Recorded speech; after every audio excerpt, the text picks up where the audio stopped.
नमस्कार दोस्तों, कैसे हो? आशा करता हूँ सभी अच्छे होंगे। राजस्थान करंट अफेयर की रोजाना 3 क्वेश्चनों वाली क्लास में आपका स्वागत है। और मतलब आपको पिछली क्लास के क्वेश्चन भी समझ में आएंगे, ये भी समझ में आएंगे, और मैं आपको एक से एक क्वेश्चन बेटर लेकर देता हूँ। ठीक है, समझ नहीं आए तो कमेंट बॉक्स में डाल देना।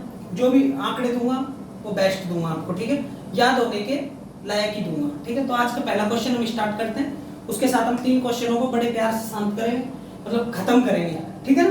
तो आज का पहला क्वेश्चन लेते हैं। राजस्थान सरकार द्वारा राजमार्गों के निर्माण हेतु 4279.7 करोड़ के संशोधित वित्तीय प्रस्ताव को मंजूरी दी है।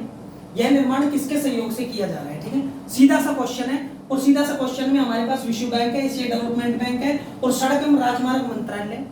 ठीक है, सबसे पहली बात मैं बता देता हूँ आपको, ये क्या चीज है। राजमार्गों का निर्माण हो रहा है, ठीक है, एनएचओ का। ठीक है, और इंडिया में एनएच भी बताऊंगा मैं आपको। ठीक है, राजस्थान का एनएच बताऊंगा, इंडिया का सबसे बड़ा एनएच बताऊंगा, सारी चीज बताऊंगा मैं आपको ना। उससे पहले आप देखो कि जो निर्माण हेतु कितने रुपए का, 42.79.7 करोड़ रुपए का। ठीक है, तो इसका संशोधित वित्त मतलब संशोधन हुआ है। संशोधन हुआ तो पहले भी पैसे होंगे कितने थे, लेकिन मैं सीधा सा आंसर बता देता हूँ कि विश्व बैंक और एशियाई डेवलपमेंट बैंक, विश्व बैंक और एशियाई डेवलपमेंट बैंक के सहयोग से इसका निर्माण किया जा रहा है। ठीक है, यहां तक मैटर हो गया खत्म। अब हम इसको सॉर्ट करते हैं और क्वेश्चन को देखते हैं।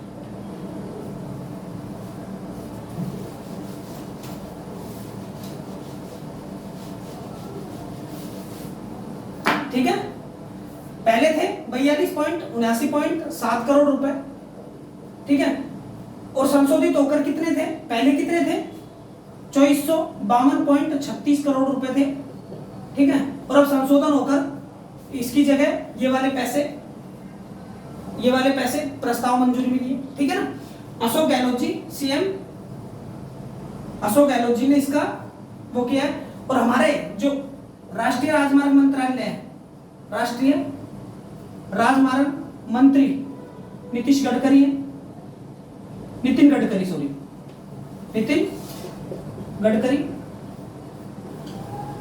ठीक है, भारत के। तो मैं आपको बता देता हूं, जो राजस्थान सरकार है उसने ये अपने जो राजमार्ग हैं उनके मंजूरी मिली है इनको, ये इतने पैसों की।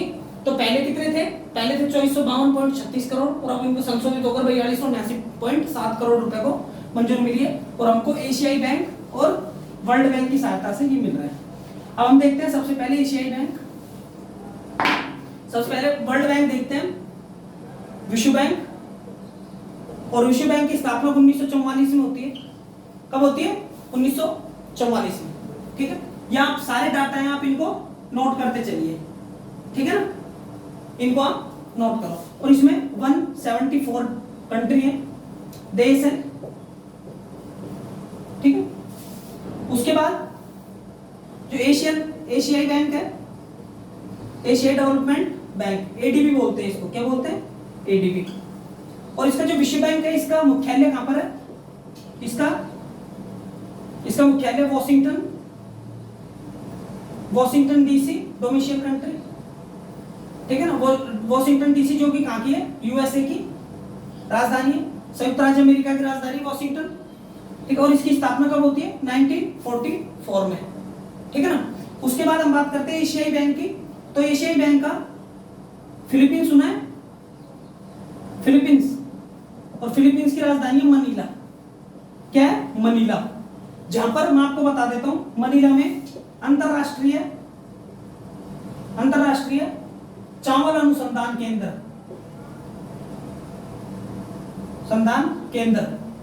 अंतरराष्ट्रीय चावल अनुसंधान केंद्र कहां पर है? मनीला में, जो फिलीपींस की राजधानी है। और वहीं पर एशियाई बैंक यानी एडीबी का मुख्यालय है। ठीक है, और इसकी स्थापना होती है 1966 में, और इसमें 68 देश हैं। कितने देश शामिल है? 68 देश शामिल है। और इसकी स्थापना होती है 1966 में। ठीक है, यहां तक मेरे हिसाब से आपको समझ में आ गया होगा, ठीक है ना। और जो ये संशोधित हुआ है, ये कितने राज्यों का राजमार्ग है? ये 16 राज्यों के राजमार्ग है। कितने राज्यों के? 16 राज्यों के राजमार्ग। ठीक है, ये नोट करने वाली बात है आपकी। ठीक है। अब हम कुछ ऐसी संस्थाओं पर लिखेंगे, उन संस्थाओं को आप गौर से देखना है और आपको याद भी हो जाएंगे।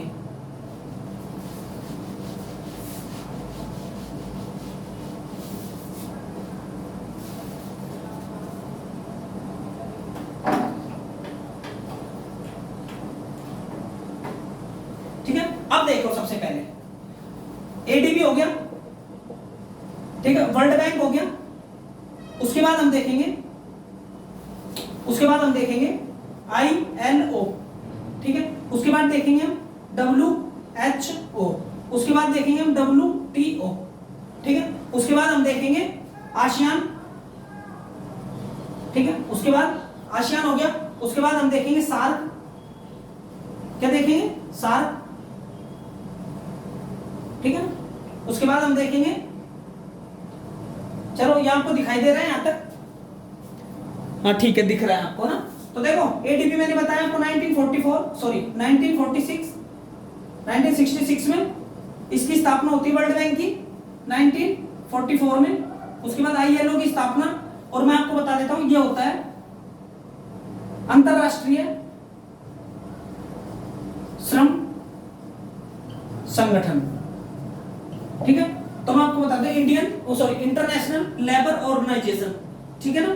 क्या होता है इंडियन लेबर ऑर्गेनाइजेशन, ठीक है। तो इसकी स्थापना मैं बता देता हूं आपको 1919 में होती है, और कहां पर होती है, जेनेवा। और जेनेवा कहां पर है, स्विट्जरलैंड में, ठीक है, स्विट्जरलैंड में। उसके बाद WHO का मुख्यालय भी जेनेवा में, WHO का मुख्यालय कहां पर है, जेनेवा में। और WTO का मुख्यालय भी जेनेवा में। और जेनेवा कहां पर है, जेनेवा में आपको बता दें स्विट्जरलैंड का एक शहर है, ठीक है ना। जेनेवा कहां का है, स्विट्जरलैंड का एक शहर है, ठीक है। अब उसके बाद हम देखते हैं कि जो ILO है उसकी स्थापना मैंने आपको बताई थी, ठीक है ना। अब हम बात करते हैं WHO की और WTO की, ठीक है ना, WHO और WTO।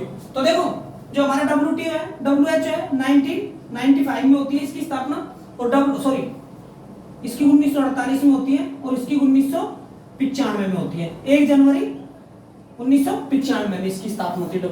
आसियान का मुख्यालय ये जकार्ता में, और जकार्ता कहां पर है, इंडोनेशिया में, ठीक है। जकार्ता कहां पर है, इंडोनेशिया में। इंडोनेशिया की राजधानी क्या है, जकार्ता है, ठीक है। और सार्क है जो काठमांडू में है, काठमांडू, और काठमांडू किसकी राजधानी है, नेपाल की राजधानी है, ठीक है।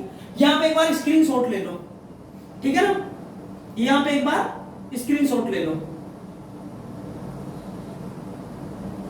ले लिया स्क्रीनशॉट, चलो ठीक है।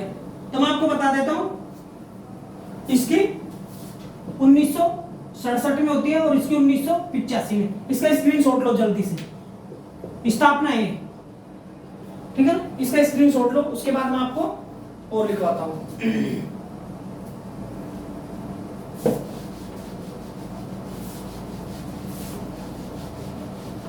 नाटो सुना है, नाटो,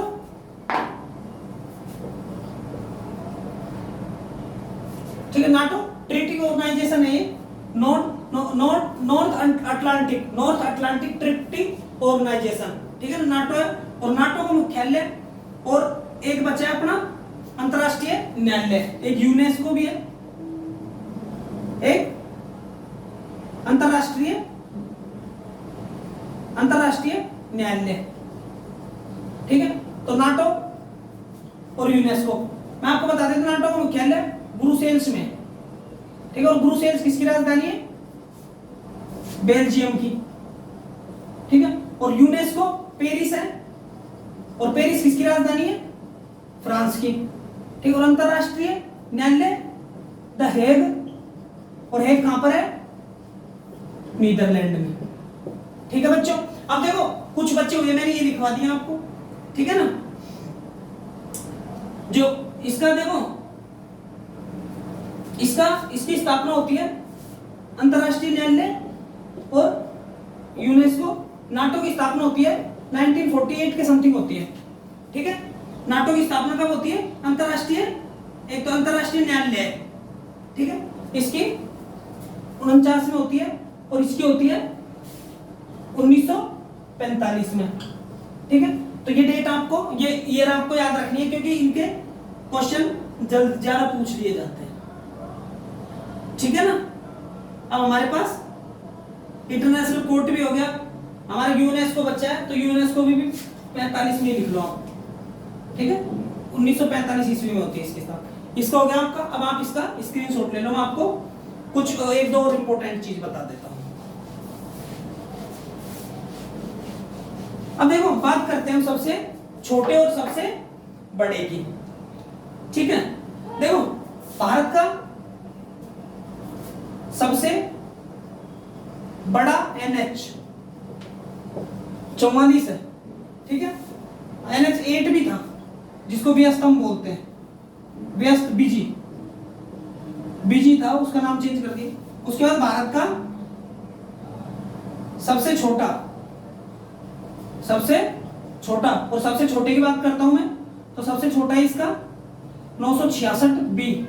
ठीक है, अगर हम राजस्थान की बात करते हैं तो राजस्थान में सबसे बड़ा है 15, NH 15। और हम सबसे छोटे की बात करते हैं, छोटा राजस्थान में तो 71B। और ये कितने किलोमीटर है? Total 5 kilometre. ठीक है, भारत की सबसे पुरानी रोड की बात करता हूं, भारत का सबसे पुराना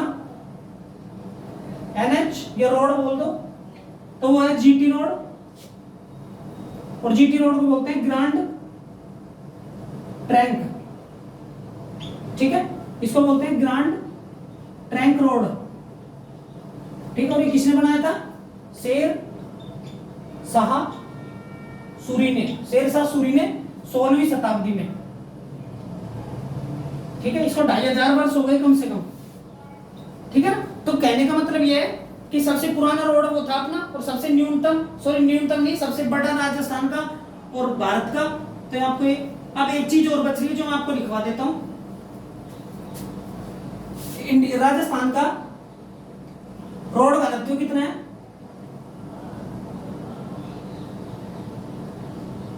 डेंसिटी कितनी है? रोड घनत्व 66.29 है। और इंडिया की बात करते हैं तो इंडिया का 143 है, 142 पर 100 वर्ग किलोमीटर। ठीक है ना। अब आप इनको सही से देखना और इसका स्क्रीनशॉट ले लो बढ़िया तरीके से। ठीक है, अब हम नेक्स्ट क्वेश्चन की ओर चलते हैं।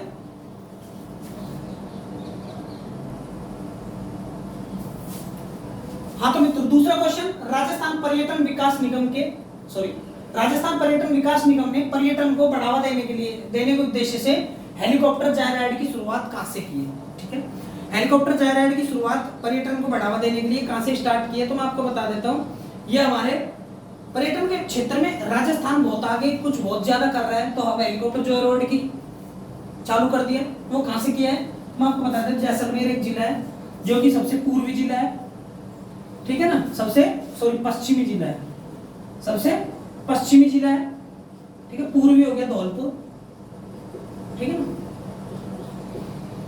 सबसे पश्चिमी जिला है जैसलमेर, वहां से इसकी स्टार्ट किया हेलीकॉप्टर जायराइड की। अब ये होता क्या है, कैसे नहीं है, तो मैं आपको बता देता हूं।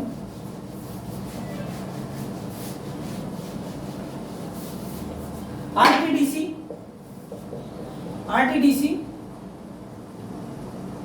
के अध्यक्ष के मंत्री राजस्थान पर्यटन विकास निगम और राजस्थान पर्यटन मंत्री विश्वेंद्र सिंह और सीएम अशोक गहलोत ने ये स्टार्ट किया है। और जो आरटीडीसी के मंत्री नहीं अध्यक्ष हैं, आरटीडीसी के अध्यक्ष ये है धर्मेंद्र सिंह राठौड़। ठीक है ना, इनके तत्वाधान में इसका शुभारंभ किया है। ठीक है ना, और इन्होंने बताया कि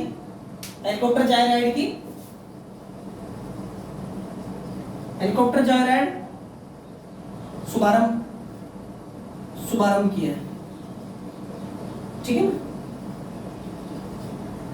अब बात करते हैं, ये हेलीकॉप्टर देखो, हेलीकॉप्टर होता है, आपको पता ही होगा कि हेलीकॉप्टर उड़ते हैं, पर्यटन के क्षेत्र में भी है, और राजस्थान पर्यटन के क्षेत्र में बहुत अच्छी अच्छी चीजें कर रहा है। कल भी मैंने आपको एक बहुत अच्छे इंपॉर्टेंट क्वेश्चन पर्यटन के क्षेत्र में बताया था, जिसमें आपको जैसे पार्क की बात करते हैं तो स्ट्रेस पार्क बनाया गया था, स्ट्रेस पार्क, और राजस्थान में अभी पहला स्ट्रेस पार्क बनाया जा रहा है, स्ट्रेस पार्क, और वो कहां पर बनाया जा रहा है, कोटा में।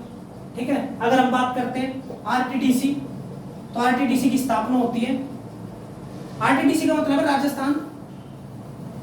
ठीक है, राजस्थान, इसमें आरटीडीसी का मतलब राजस्थान पर्यटन विकास निगम लिमिटेड। ठीक है ना, डेवलपमेंट कॉर्पोरेशन। ठीक है ना।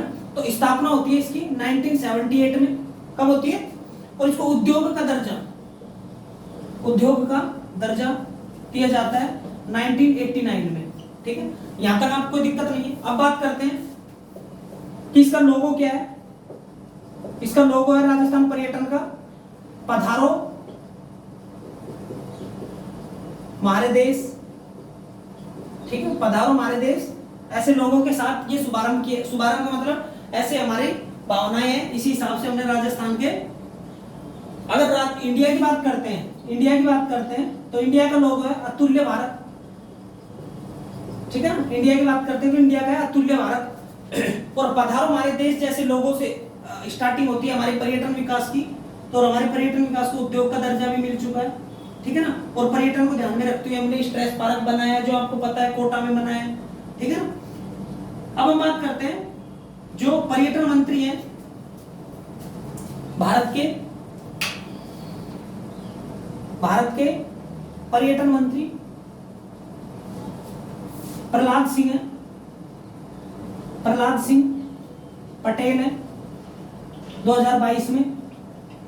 ठीक है ना, कौन है? प्रहलाद सिंह पटेल है। और मैंने इंडिया राजस्थान के बताई दिए आपको, राजस्थान के हैं पर्यटन मंत्री, पर्यटन विश्वेंद्र सिंह। और अगर पर्यटन आरटीडीसी के अध्यक्ष की बात करते हैं तो वो है धर्मेंद्र सिंह राठौड़। ठीक है ना।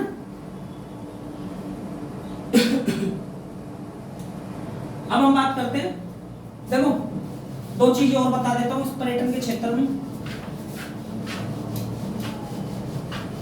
25 जनवरी को पर्यटन दिवस मनाया जाता है।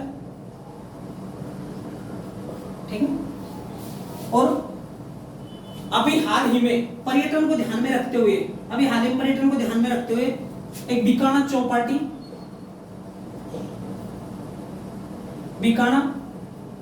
चौपाटी की शुरुआत की है, और वो कहां पर की है? बीकानेर में। ठीक है।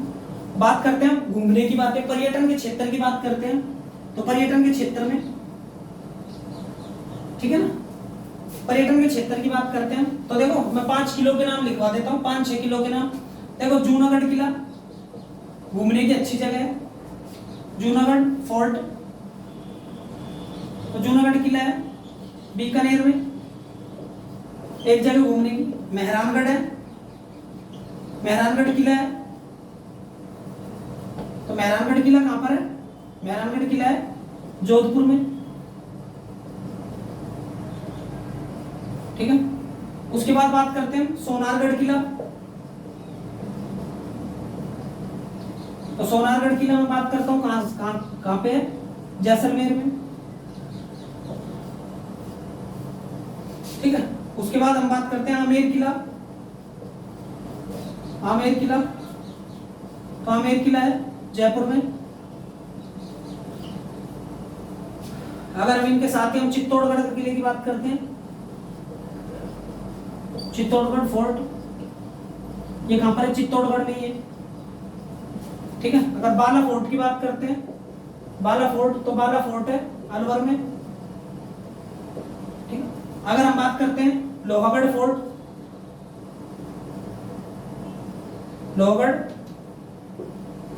लोहगढ़ फोर्ट की बात करते हैं तो यह है भरतपुर में। अगर हनुमानगढ़ की बात करते हैं तो हनुमानगढ़ में भटनेर दुर्ग है। ठीक है। और गागरोन दुर्ग की बात करते हैं तो यह है झालावाड़ में। ठीक है, मेरे हिसाब से इंपॉर्टेंट आपको मैंने लिखवा दिए। ठीक है, अब आपको समझ में आ जाएंगे। अब हम बात करते हैं नेक्स्ट क्वेश्चन की। इनका आप स्क्रीनशॉट ले लो एक बार।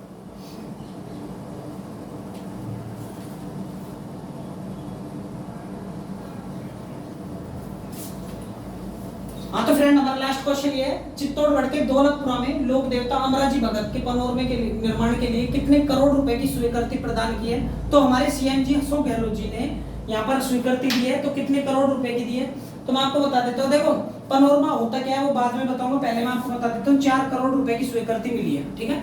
और 4 करोड़ रुपए में इनका पनोरमा बनेगा, जिसमें क्या क्या बनेगा वो मैं आपको बताऊंगा सारी चीजें। बस आप यहाँ पर ध्यान रखना है, ठीक है। अगर कोई भी डाउट होता है आप कमेंट बॉक्स में डाल देना, ठीक है। ठीक है मित्रों, समझ में आ गया? 4 करोड़ रुपए स्वीकृत किए। अब हम बात करते हैं कि पनोरमा होता क्या है। पनोरमा एक जगह होती है। क्या होती है? जगह होती है, ठीक है। पनोरमा क्या होती है? एक जगह होती है, और उस जगह में सभागार भी होते हैं, छतरी वगैरह भी होती है, ठीक है। गृह, सभागृह, सभागार हो गया ना, उसके बाद हो गया, उसके बाद हॉल हो गया, ठीक है। सिस्टम हो गए कुछ भी, ठीक है। अभी मैं बताऊंगा इसमें क्या होगा, ठीक है। 4 करोड़ रुपए मिलेंगे इनको, 4 करोड़ रुपए स्वीकृति मिली है। तो सबसे पहले तो मैं बता देता हूँ लोक देवताओं की। आपने फड़ों के नाम सुने हैं, जैसे पाबूजी की फड़, पाबूजी की फड़, रामदेवरा की फड़, ठीक है। फड़, तो ये फड़ तो क्या हो गई? फड़ तो एक तरह से एक धरोहर हो गई। फड़ तो क्या हो गई? एक धरोहर हो गई। जैसे ये कागज है, ये कपड़ा है, यहाँ पर कुछ लिखा हुआ, यहाँ पर कुछ लिखा हुआ, ठीक है ना, यहाँ पर कुछ लिखा हुआ, ये तो हो गई फड़, ठीक है। और ये फड़ को पढ़ा जाता है, ये इनके साथ प्रोग्राम किए जाते हैं, ठीक है। ये तो हो गई फड़, ठीक है। और पनोरमा होता है ना, पनोरमा, जिसमें एक स्ट्रक्चर होता है। पनोरमा में एक स्ट्रक्चर होता है, और इस स्ट्रक्चर में कुछ भी लगा लो। यहाँ पर मैंने भवन निर्माण कर दिया, यहाँ पर मैंने वो कर दिया, यहाँ पर मैंने वो, ये पनोरमा तैयार हो गया। और ये पनोरमा जैसे ही तैयार हो गया, पनोरमा के लिए फिर हमारे निर्माण कार्य चालू हो जाएंगे। ये होता है पनोरमा, ठीक है। अब हम बात करते हैं कि 4 करोड़ रुपए हो गए। अब चित्तौड़गढ़ जिले की भंडेसर तहसील है, चित्तौड़गढ़ जिले की, चित्तौड़गढ़ की भंडेसर तहसील, भंडेसर तहसील, ठीक है। भंडेसर तहसील का दौलतपुरा गांव है, दौलतपुरा गांव, ठीक है। और दौलतपुरा गांव में अमराजी भगत है। कौन है? अमराजी भगत। अभी अमराजी भगत है, इनके सामाजिक कार्यों को ध्यान में रखते हुए, ध्यान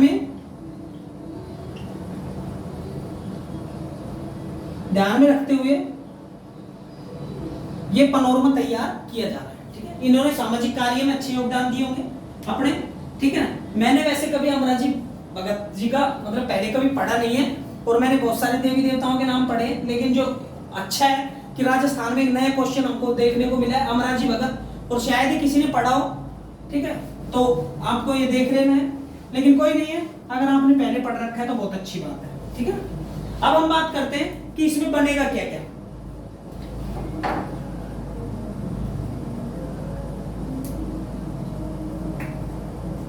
ठीक है, इसमें देखो सबसे पहली चीज तो जो लेटेस्ट है, इसमें बनेगा ऑडियो और वीडियो सिस्टम। क्या बनेगा? ऑडियो वीडियो सिस्टम, ठीक है। अगर हम बात करते हैं आगे, तो इसमें हॉल भी बनेगा, ठीक है। इसमें पुस्तकालय भी बनेगा, ठीक है। अगर हम बात करते हैं तो इसमें छतरी भी बनेगी, ठीक है। अगर हम बात करते हैं इसमें आगे, तो सभागार भी बनेगा, सभा जहां पर होगी, ठीक है, सभागार बनेगी। अब देखो ये ऑडियो सिस्टम का अब आपको बता देता हूँ कि लेटेस्ट जमाना है, ठीक है, तो उसी हिसाब से यहाँ पर काम होगी, ठीक है ना। हॉल लिख लिया। अब इसमें एक चीज और है, शिलालेख, ठीक है। ये सारी चीजों के साथ ये पनोरमा तैयार होएगा, ठीक है। और चित्तौड़गढ़ तहसील में होएगा, चित्तौड़गढ़ के बंदेसर तहसील में होएगा इनका कार्य, ठीक है। और इसमें सामाजिक कार्य को भी शामिल किया गया है, ठीक है। इतना सा इसका क्वेश्चन है। ठीक। अब हम इनको मिटाकर हम कुछ इंपॉर्टेंट चीजें इसकी लिखते हैं। राजस्थान में कितने टोटल पनोरमा है? राजस्थान में एट प्रेजेंट में 47 पनोरमा है। राजस्थान में एट प्रेजेंट में कितने पनोरमा है? 47 पनोरमा है। ठीक है, टोटल 47 पनोरमा है। कितने? टोटल 47 पनोरमा है। ठीक है, अब मैं आपको कुछ 2 4 5 लिखवा देता हूं। ठीक है, सबसे पहले है जाम्बोजी,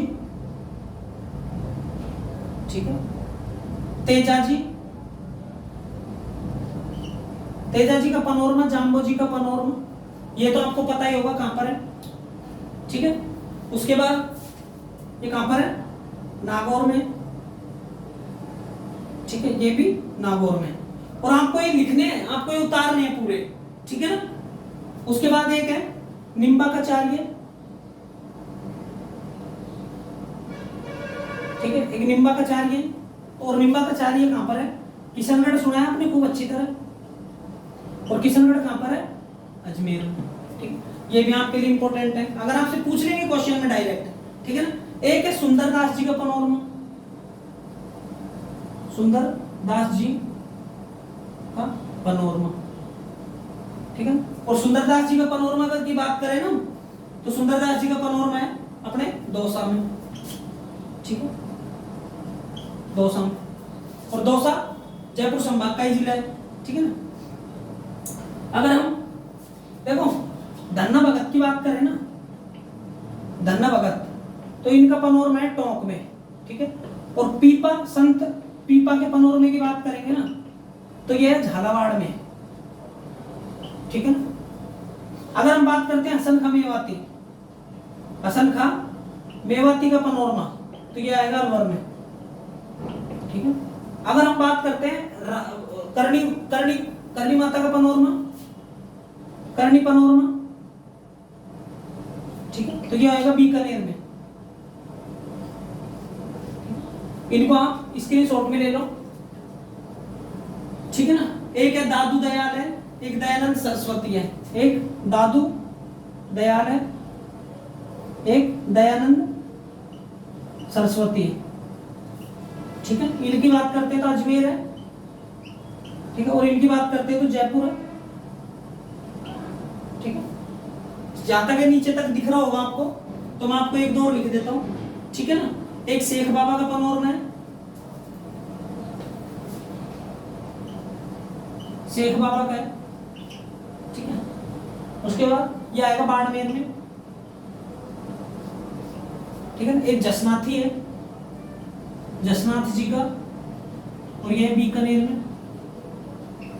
ये सारे पनोरमा है ना, इनको आप नोट करते रहना। ठीक है ना। एक है माऊजी और एक है हाड़ौती, हाड़ौती पनोरमा, और हाड़ौती पनोरमा 12 में। ठीक है ना। और जो माओ जी की बात करते हैं ना, तो माओ जी का है, माओ जी हमारे भरतपुर में है शायद। ठीक है, माओ जी कहां पर है? सॉरी, माओ जी डूंगरपुर में। भरतपुर कहां से आ गए? माओ जी कहां पर है? डूंगरपुर में।